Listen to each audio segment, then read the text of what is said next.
Hello friends, sunrise classes में आपका स्वागत है।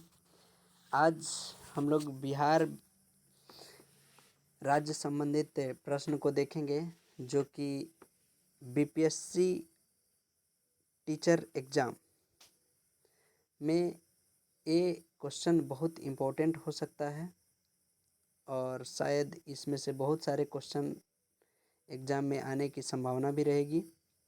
तो चलिए शुरू करते हैं। बिहार भूगोल, ठीक है, यानी बिहार में जो राज्य संबंधित प्रश्न है उसमें बिहार का जो भूगोल है उसके बारे में हम लोग देखेंगे, ठीक है।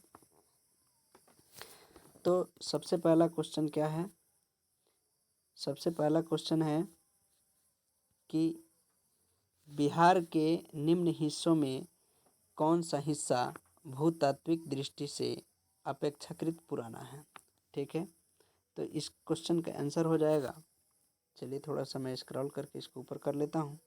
उसके बाद इस क्वेश्चन का आंसर हो जाएगा खड़गपुर पहाड़ियाँ। कौन हो जाएगा? खड़गपुर पहाड़ियाँ।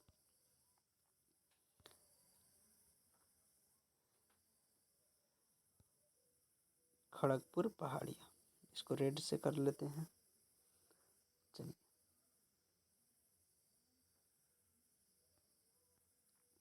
इसको थोड़ा और छोटा सा करते हैं। वीडियो में आप लोग बने रहिए।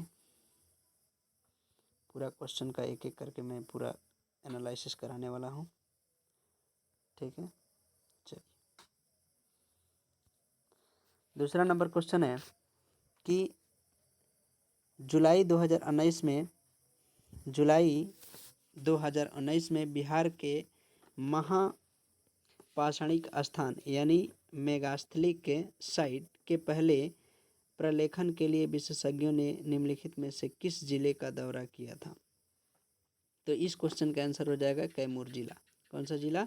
कैमूर, ठीक है, कैमूर जिला का हो जाएगा।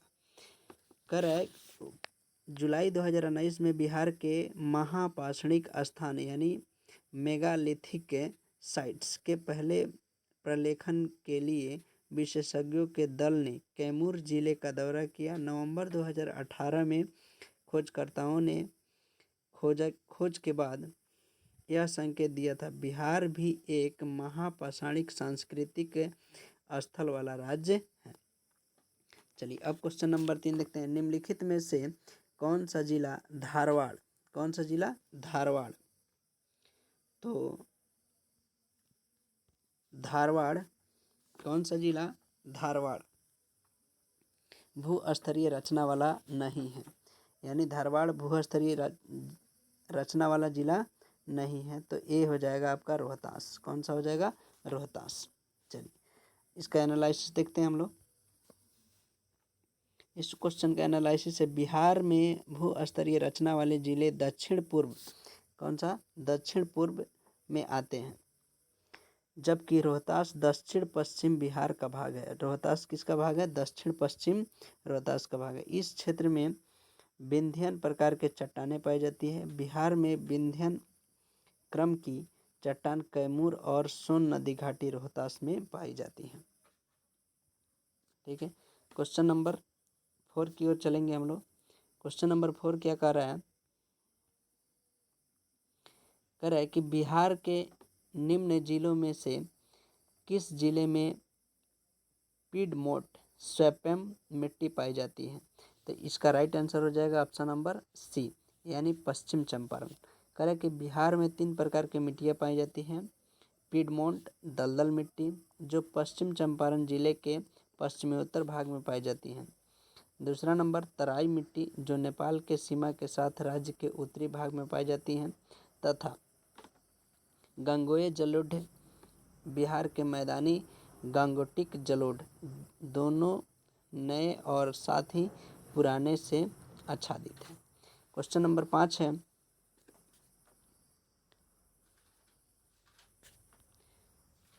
इसका क्वेश्चन नंबर 5 हम लोग देखेंगे। तो पाँच है, ब्रह्मयोनी हिल बिहार के किस जिले में स्थित है? ब्रह्मयोनी हिल बिहार के किस जिले में स्थित है? तो ब्रह्मयोनी झील जो है बिहार के गया जिले में स्थित है। किस जिले में स्थित है?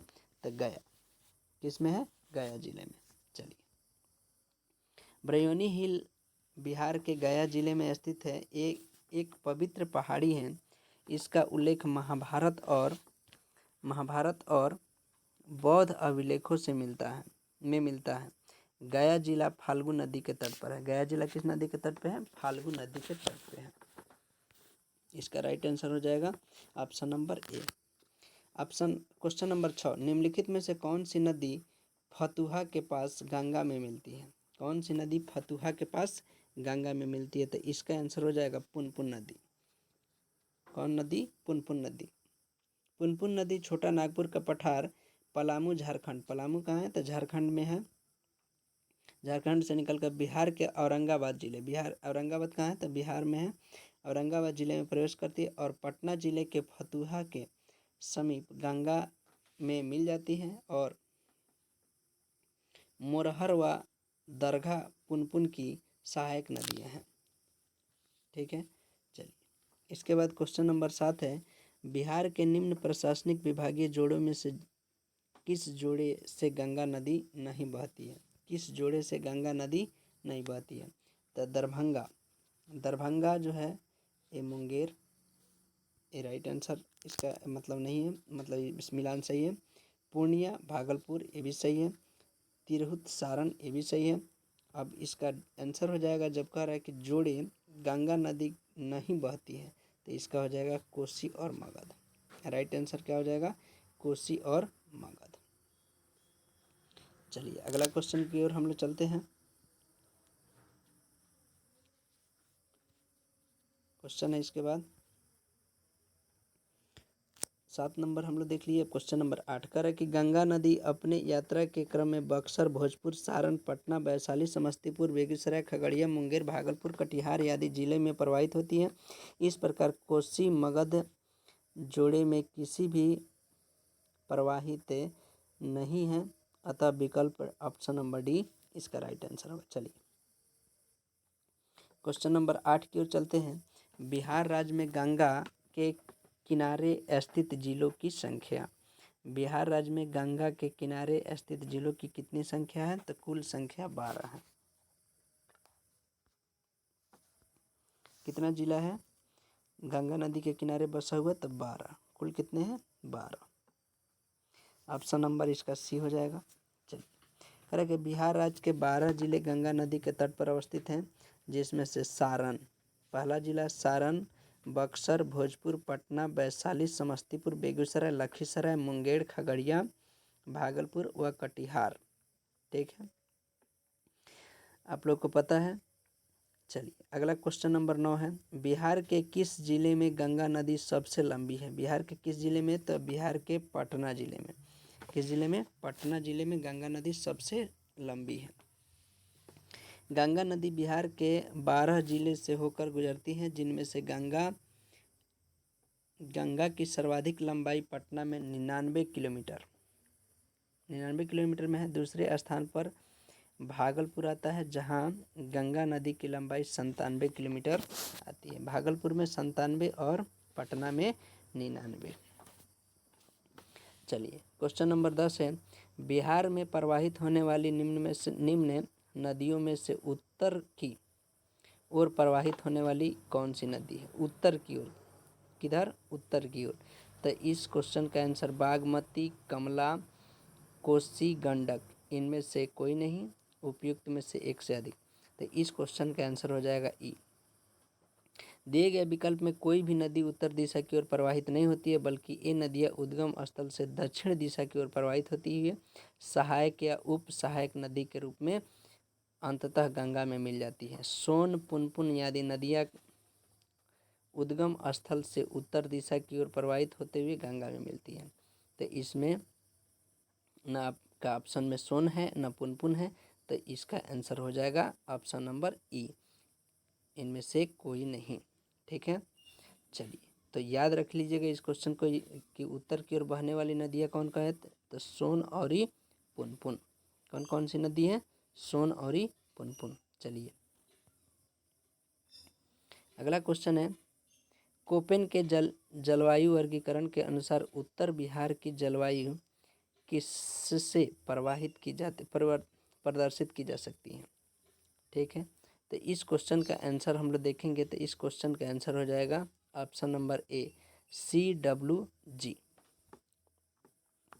चलिए, कह रहा है कि कोपेन के जलवायु वर्गीकरण के अनुसार उत्तर बिहार की जलवायु को CWG से प्रदर्शित किया जाता है। CWG से। चलिए, बिहार के किस कृषि जलवायु क्षेत्र में सबसे अधिक जिले हैं। तो इस क्वेश्चन का आंसर हो जाएगा ऑप्शन नंबर बी उत्तर पश्चिम। करें कि बिहार कृषि जलवायु क्षेत्र 4 में आता है, जिसे मध्य गंगा का मैदानी क्षेत्र कहा जाता है। मिट्टी के लक्षण, वर्षा, तापमान एवं भूभाग्य के आधार पर बिहार के 3 उप क्षेत्रों एवं उत्तर पूर्व, उत्तर पश्चिम जलोढ़ मैदान एवं दक्षिण बिहार के जलोढ़ मैदान में बांटा गया है। दक्षिण बिहार जलोढ़ मैदान को पुनः दक्षिण पूर्व तथा दक्षिण पश्चिम के वर्गीकरण में किया गया। उत्तर पश्चिम जोन में कुल 12 जिले शामिल हैं, जबकि उत्तर पूर्व जोन में 8 जिले शामिल हैं। दक्षिण बिहार जलोढ़ मैदान जोन में कुल 17 जिले शामिल हैं, जिसमें से दक्षिण पूर्व जोन में ए में 6 जिले तथा दक्षिण पश्चिम जोन बी में 11 जिले शामिल हैं। इस प्रकार स्पष्ट है कि सर्वाधिक जिला उत्तर पश्चिम जोन में शामिल है। किस में है, तो उत्तर पश्चिम, option number B. Muzaffarpur, Darbhanga तथा चंपारण जिले में कौन सी मिट्टी अधिकांशतः पाई जाती है। क्वेश्चन नंबर 13 है, मुजफ्फरपुर, दरभंगा तथा चंपारण जिले में कौन सी मिट्टी अधिकांश पाई जाती है। ऑप्शन नंबर बी नवीन जलोढ़ मिट्टी। कौन सी, नवीन जलोढ़क। दरभंगा, मुजफ्फरपुर व चंपारण जिले में नवीन जलोढ़क मिट्टियाँ पाई जाती हैं। गंडक, बूढ़ी गंडक, बागमती एवं नदियों द्वारा प्रत्येक वर्ष बाढ़ के पानी से लाए गए मलबों गाद के निक्षेपण से नवीन जलोढ़ मिट्टी, या नवीन जलोढ़ मिट्टी को क्या कहते हैं, खादर मिट्टी का निर्माण कहते हैं। यह मिट्टी धान, गेहूं, पटसन, गन्ना जैसे फसलों के लिए सहायक होती है। ठीक है, तो एक तो क्वेश्चन यहाँ से आप याद रखिएगा कि नवीन जलोढ़ मिट्टी को क्या कहते हैं, तो खादर कहते हैं आप। ठीक है, आप पुरानी जलोढ़ मिट्टी को क्या कहते हैं, तो बांगर कहते हैं। चलिए, अगला क्वेश्चन नंबर है 14 नंबर, बिहार का सर्वाधिक जूट उत्पादक जिला। तो बिहार का सर्वाधिक जूट उत्पादक जिला जो है वो है आपका पूर्णिया। कौन सा जिला है, पूर्णिया। वहीं कहेगा भारत में सर्वाधिक के जूट उत्पादन में, तो सबसे पहला आपको ऑप्शन आएगा पश्चिम बंगाल। कौन सा आएगा, पश्चिम बंगाल। उस क्वेश्चन को भी याद रखिएगा, पश्चिम बंगाल में जूट होता है। आप लोग कमेंट बॉक्स में बताइए कि जूट जो होता है, जूट ये पौधे के किस भाग से प्राप्त किया जाता है। ठीक है, चलिए अगला क्वेश्चन की ओर चलते हैं। क्वेश्चन नंबर अब हम लोग 14 देख लिए, क्वेश्चन नंबर 15। ठीक है, चलिए, अगर वीडियो आप लोग को समझ में आता है तो वीडियो को शेयर कीजिएगा, सब्सक्राइब कीजिएगा अपने साथियों में। ठीक है, और ये आपको स्पेशल BPSC एग्ज़ाम के लिए इस क्वेश्चन को लाया गया है। ठीक है, इससे आपको बहुत बेनिफिट होगा। अभी तो आपको पता नहीं चलेगा, लेकिन जब एग्ज़ाम में क्वेश्चन पूछेगा तो आप देख करके हैरान हो जाओगे। ठीक है, क्योंकि ये जो क्वेश्चन आप देख रहे हैं ये सभी के सभी प्रश्न जो हैं BPSC के प्री एग्ज़ाम में पूछा हुआ क्वेश्चन है। आपको इसमें दिख रहा होगा 2017, 2011, 2016 इस तरह का जब भी BPSC एग्ज़ाम कंडक्ट कराई है उस टाइम ये बिहार से संबंधित कुछ क्वेश्चन पूछे गए हैं। उस क्वेश्चन का एक सार संग्रह आपके सामने मैं प्रस्तुत कर रहा हूं। तो कृपया अगर ये वीडियो आपको अच्छा लगता है तो चैनल को सब्सक्राइब करें, लाइक करें और बिहार 7th फेज वैकेंसी के लिए अपनी तैयारी को एक नया रूप दें। चलिए, आपका बहुत कीमती समय है, उस समय को बर्बाद न करते हुए आगे की ओर बढ़ते हैं। क्वेश्चन नंबर अब हम लोग देखेंगे 15। प्रधानमंत्री नरेंद्र मोदी ने हाल ही में मंडल बांध परियोजना की नींव किस नदी पर बनाने के लिए रखी थी? तो ऑप्शन नंबर इसका डी हो जाएगा उत्तरी कोयल। क्या होगा? उत्तरी कोयल। 5 जनवरी 2019 को प्रधानमंत्री नरेंद्र मोदी ने झारखंड के पलामू जिले में मेदिनीनगर में उत्तर कोयला मंडल डैम परियोजना के सिंचाई एवं पेयजल परियोजनाओं के शिलान्यास किया। यह परियोजना झारखंड के लातेहार, पलामू और गढ़वा जिले में अवस्थित है। यह परियोजना उत्तरी कोयल सोन नदी के सहायक नदी पर निर्मित है। इस परियोजना से बिहार के औरंगाबाद और गया जिले तथा झारखंड के गढ़वा और पलामू जिले में भी सिंचाई की सुविधा उपलब्ध होगी। क्वेश्चन नंबर 16 देखेंगे, त्रिवेणी नहर किस नदी पर निर्मित है? त्रिवेणी नहर के बारे में आप लोग खूब जानते हैं, ठीक है। अगर क्वेश्चन पूछा जाता है कि सबसे पुराना नहर कौन सी है, ठीक है, तो आप आंसर मारिएगा सोन। और यहाँ पे क्वेश्चन है आज दूसरका पुराना नदी जो है नहर वो त्रिवेणी है। लेकिन यहाँ पे क्वेश्चन पूछा है कि त्रिवेणी नहर किस नदी पर निर्मित है, तो आपका इस क्वेश्चन का आंसर क्या लगाइएगा? गंडक नदी पर। किस पे? गंडक नदी। त्रिवेणी नहर का निर्माण बिहार में गंडक नदी पर किया गया है, ठीक है। कैमूर पठार किसके लिए प्रसिद्ध है? कैमूर का पठार जो है किसके लिए प्रसिद्ध है? तो इस क्वेश्चन का राइट आंसर क्या हो जाएगा? ऑप्शन नंबर बी, चूना पत्थर। क्या होगा? चूना पत्थर। कैमूर का पठार जो है चूना पत्थर के लिए प्रसिद्ध है। कैमूर पठार रोहतास और कैमूर जिले में स्थित है। यह पठार सैल, चूना पत्थर और बलुआ पत्थर से निर्मित है। इस पठार के चूना पत्थर के आधार पर बंजारी में सीमेंट उद्योग है। बंजारी में क्या है? सीमेंट उद्योग भी है। अब चलिए हम लोग क्वेश्चन नंबर 18 को देखते हैं।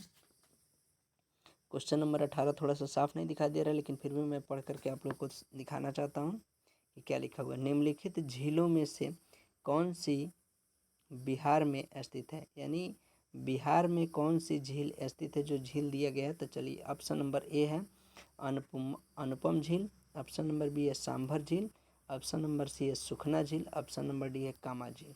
तो इस क्वेश्चन का राइट आंसर हो जाएगा ऑप्शन नंबर ए, अनुपम झील। अनुपम झील कैमूर यानी कैमूर जिला में है, जो बिहार का एक जिला है स्थित है। यह झील कैमूर वन्यजीव अभयारण्य के सीमा में स्थित है। कैमूर वन्यजीव अभयारण्य बिहार के कैमूर जिले में स्थित है। कैमूर पहाड़ी श्रृंखला के बीच उत्तर प्रदेश के सीमा के पास सोन नदी के पश्चिमी तट पर भभुआ के निकट स्थित है। कैमूर वन्यजीव अभयारण्य बिहार का सबसे बड़ा वन्यजीव अभयारण्य है, ठीक है। आप कमेंट बॉक्स में बताइएगा बिहार में कितने वन्यजीव अभयारण्य हैं, ठीक है। जबकि आपको सबसे पहला पता चल गया कि कैमूर वन्यजीव अभयारण्य बिहार का सबसे बड़ा वन्यजीव। अगर क्वेश्चन पूछेगा कि बिहार का सबसे बड़ा वन्यजीव अभयारण्य कौन है, तो कैमूर, ठीक है। सांभर झील राजस्थान में जयपुर के निकट स्थित है। सुखना झील चंडीगढ़ में तथा कामा झील हरियाणा में है।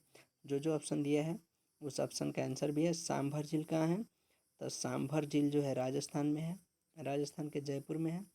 फिर उसके बाद सुखना झील कहाँ है? तो चंडीगढ़ में है। कामा झील कहाँ है? तो हरियाणा में है। और अनुपम झील कहाँ है? तो बिहार के कैमूर जिला में। आई होप आप लोग को इस क्वेश्चन का आंसर समझ में आ गया होगा, ठीक है। चलिए क्वेश्चन नंबर 19 है, उत्तर बिहार किसके लिए प्रसिद्ध है? उत्तर बिहार किसके लिए प्रसिद्ध है? तो उत्तर बिहार जो है बाढ़ के लिए प्रसिद्ध है। Option number C. करके उत्तर बिहार में कई नदियाँ बहती हैं जो गंगा नदी में मिलती हैं। इस क्षेत्र में प्रतिवर्ष बाढ़ आने के कारण यहाँ की फसल तथा जनजीवन अस्त व्यस्त हो जाता है, ठीक है। क्वेश्चन नंबर 20, बिहार के क्षेत्रफल में कुल बोई गई भूमि का प्रतिशत कितना है? बिहार के क्षेत्रफल में, बिहार का जो क्षेत्रफल है, ठीक है, बिहार का क्षेत्रफल कितना है? 94,163 वर्ग किलोमीटर है, आप लोग को पता है। लेकिन उस क्षेत्रफल में कितना बोई जाने वाली भूमि है उसका प्रतिशत। चलिए कह रहे कि बिहार आर्थिक समीक्षा 2021-22 के अनुसार 2019-20 में राज्य में कुल बोई जाने वाली भूमि क्रॉस सॉन एरिया 7,296.1 हजार हेक्टेयर थी, जो राज्य के कुल भौगोलिक क्षेत्रफल का लगभग 77.9%, यानी 77.9% है। तो उसको हम लोग यहाँ पे इस ऑप्शन में नहीं है, तो इसको आंसर को ऐसे ही रहने देंगे। ठीक है, अगला क्वेश्चन क्या है, तो आपके सामने दिया है बिहार में कोयले का अनुमानित भंडार। तो बिहार में कोयले का अनुमानित भंडार जो है 16 करोड़ टन है। कितना है? 16 करोड़ टन। बिहार से अलग झारखंड राज्य बन जाने के कारण बिहार राज्य की प्राकृतिक संसाधनों में भारी कमी आई है। बिहार में कोयले का प्रमाणित भंडार 0 है, परंतु अनुमानित भंडार 16 करोड़ टन यानी 160 मिलियन टन है। ठीक है, अगला क्वेश्चन क्या है? क्वेश्चन नंबर 22 है, बिहार में कितना वर्ग मीटर वन है? बिहार में कितना वर्ग मीटर वन है? तो ऑप्शन नंबर दिया 2812, ऑप्शन बी है 3612, और ऑप्शन हम लोग सी का देखते हैं कि ऑप्शन नंबर सी में क्या कह रहे हैं हम। तो ऑप्शन नंबर सी में है 2461 वर्ग किलोमीटर, 28 में है डी में है 2612 वर्ग मीटर। उपयुक्त प्रश्न से यह निष्कर्ष निकलता है गलत है, क्योंकि इसमें कुछ त्रुटियां हैं जो पूरा एग्जैक्ट मान नहीं दिया है। ठीक है, तो इस क्वेश्चन को भी रहने देते हैं। क्वेश्चन नंबर 23 है, बिहार राज्य के कुल भौगोलिक क्षेत्र की तुलना में समस्त वन क्षेत्र का प्रतिशत। ऑप्शन नंबर ई है भारत वन स्थिति रिपोर्ट ISFR 2021 के अनुसार बिहार में कुल भौगोलिक के क्षेत्र का वन क्षेत्र जो है 7.84% है। ठीक है, निम्नलिखित में से कौन सा जिला सबसे अधिक घने पतझड़ वाले क्षेत्रों से घिरा है? तो सबसे घने पतझड़ वाला क्षेत्रों से घिरा है प्रश्नकाल और वर्तमान में पश्चिम चंपारण सबसे अधिक घने। पश्चिम चंपारण, इस क्वेश्चन का आंसर हो जाएगा ए नंबर, पश्चिम चंपारण। करें कि प्रश्नकाल और पश्चिम चंपारण सबसे अधिक घने पतझड़ वनों से घिरा है। भारत वन स्थिति रिपोर्ट 2021 के अनुसार पश्चिम चंपारण में कुल 904.66 वर्ग किलोमीटर तथा जिसमें 249.34 अति सघन एवं 548.47 मध्यम सघन एवं 105.53 वर्ग किलोमीटर खुले वन हैं। क्वेश्चन नंबर 25, निम्नलिखित में से कौन सा शहर बिहार के सबसे पूर्वी भाग में स्थित है? बिहार के सबसे पूर्वी भाग में है कटिहार जिला। कौन सा जिला है? कटिहार। करें कि बिहार के सबसे पूर्वी भाग में कटिहार स्थित है। कटिहार के दक्षिण पश्चिम में भागलपुर है तथा दक्षिण पूर्व में पूर्णिया स्थित है। पटना लगभग मध्य भाग में स्थित है। मानचित्र से स्पष्ट है कि कटिहार बिहार का सबसे पूर्वी भाग में स्थित है। याद रख लीजिएगा, कटिहार बिहार के सबसे पूर्वी भाग में स्थित है। क्वेश्चन नंबर 26, इस सेट में हम लोग मात्र 30 क्वेश्चन का सेट रखे हैं और 30 क्वेश्चन आपको बिहार राज्य संबंधित प्रश्न का हो गया। इसके बाद फिर 30 क्वेश्चन जो होगा वो आपको भूगोल से संबंधित मिलेगा। इस तरह करके 30 को का मैं आप लोगों को एक छोटा सा वीडियो के माध्यम से आप लोग को ये मोस्ट इम्पोर्टेंट क्वेश्चन आपके पास पहुंचाने का प्रयास करूंगा, जो वीडियो के माध्यम से होगा। चलिए, अगला क्वेश्चन कर रहे कि बिहार का कुल भौगोलिक क्षेत्र कितना है, क्षेत्रफल कितना है?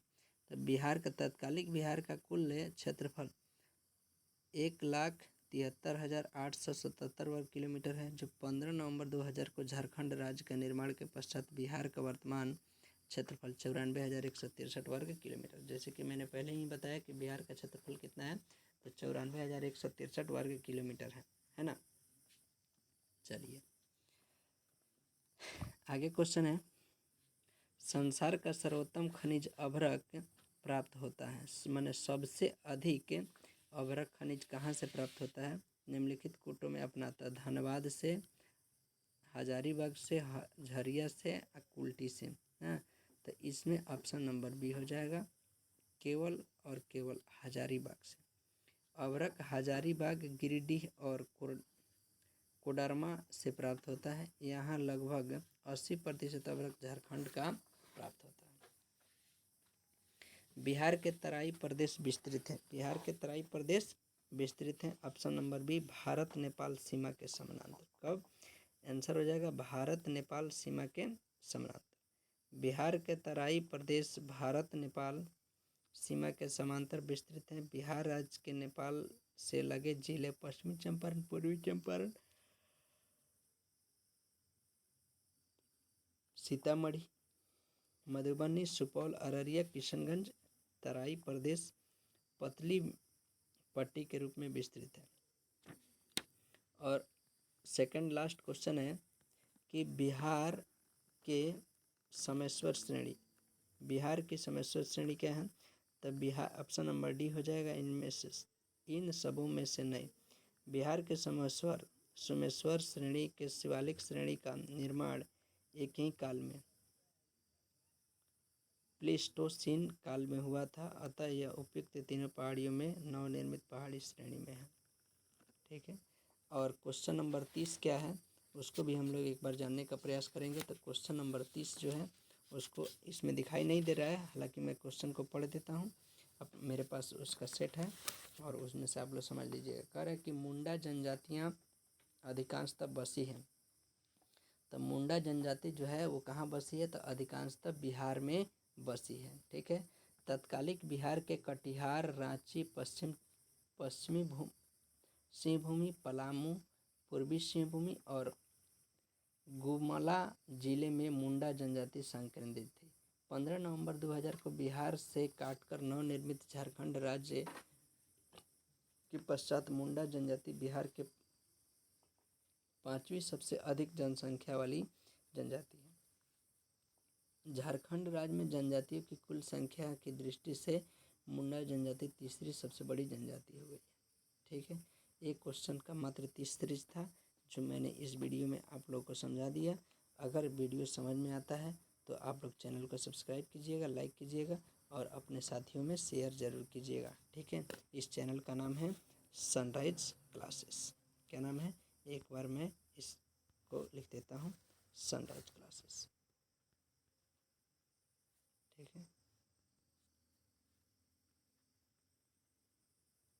सनराइज क्लासेस आप लोग सर्च कीजिएगा और इस पे हाय लिख करके कुछ भी कमेंट बॉक्स में कर दीजिएगा, तो हम उसको आप लोग समझ जाएंगे कि आप लोग इस वीडियो को अच्छे तरह से देख चुके हैं। चलिए, तब तक के लिए जय हिंद। मिलेंगे नेक्स्ट वीडियो में नेक्स्ट अपडेट।